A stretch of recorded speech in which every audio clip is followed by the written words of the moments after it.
శ్రీశైలం ఇదైతే నంద్యాల జిల్లాలో ఉంది.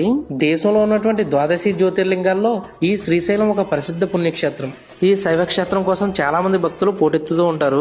ఆరవదిగా కుమార భీమారామం. ఇది పంచారామంలో ఒకటైన ఆంధ్రప్రదేశ్ లో తూర్పు గోదావరి జిల్లా సామర్లకోట దగ్గరలో ఉంది. ఈ శివలింగం 14 అడుగుల ఎత్తులో తెలుపు రంగులో ఉంటుంది. నిర్మాణ సమయంలో ఈ శివలింగం అంతకంతకు పెరగడంతో శిల్పులు ఈ శివలింగం పైభాగాన శీల కొట్టకుండా అలా వదిలేశారని ఇక్కడ స్థానికంగా కథ నడుస్తుంది.